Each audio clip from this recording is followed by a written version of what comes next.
Assalamualaikum warahmatullahi wabarakatuh. Halo, saya Pepa Dayani dari kelas 10-5, absen 29 SMAN 47 Jakarta. Dan pada hari ini saya akan membahas salah satu materi informatika, yaitu topologi mesh. Langsung aja yuk kita masuk ke materinya. Pertama-tama kita harus tahu dulu nih, apa itu topologi mesh. Topologi mesh adalah salah satu dari sekian banyak jenis topologi jaringan komputer. Jenis topologi ini memiliki bentuk seperti jala, di mana setiap komputernya terhubung antara satu sama lain. Topologi ini seringkali digunakan untuk jaringan yang berskala tidak terlalu besar, tapi membutuhkan komunikasi yang cepat antar perangkat.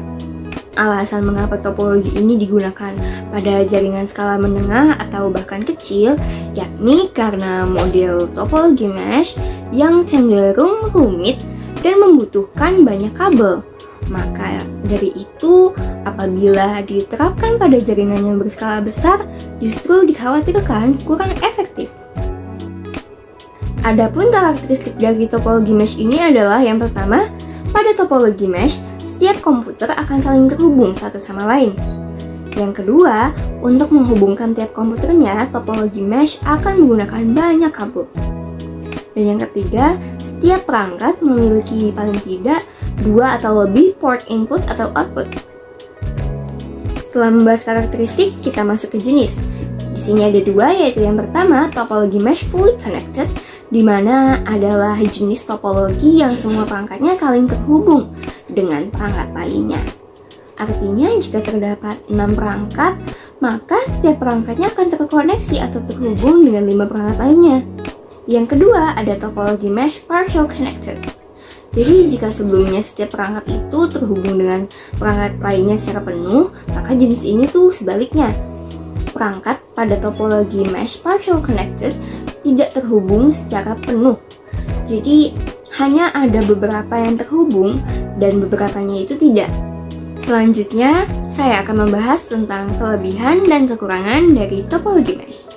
Kelebihannya yang pertama, dapat mendeteksi kesalahan atau kerusakan secara cepat. Yang kedua, keamanan terhadap data yang dibagikan dalam jaringan tersebut dapat diatur sesuai kebutuhan. Yang ketiga, apabila terjadi kerusakan pada salah satu komputer, maka komputer lainnya tidak akan terpengaruh. Yang keempat, data yang dikirim dari perangkat satu ke perangkat lain bisa sampai lebih cepat karena ada hubungan dedicated link. Untuk kekurangan dari topologi mesh ini ada yang pertama, instalasi topologi ini cukup rumit karena mengkoneksikan ke berbagai perangkat dan membutuhkan banyak kabel. Maka dari itu perlu dilakukan oleh tenaga profesional. Yang kedua, karena membutuhkan banyak kabel tadi, maka biaya yang dikeluarkan akan lebih besar. Yang ketiga, topologi ini kurang efektif bila digunakan untuk keperluan sehari-hari. Yang keempat, proses konfigurasi pada masing-masing perangkat cukup rumit.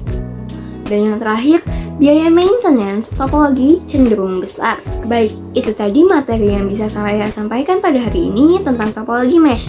Jadi, pada intinya setiap topologi sebenarnya memiliki kekurangan dan kelebihan masing-masing. Dan tadi saya telah menjelaskan apa itu topologi mesh, kemudian jenis-jenisnya, kemudian kelebihan dan kekurangannya. Maka dari itu, diharapkan video ini akan menambah informasi, pengetahuan, dan wawasan untuk kita semua. Mohon maaf bila ada kesalahan kata. Wassalamualaikum warahmatullahi wabarakatuh.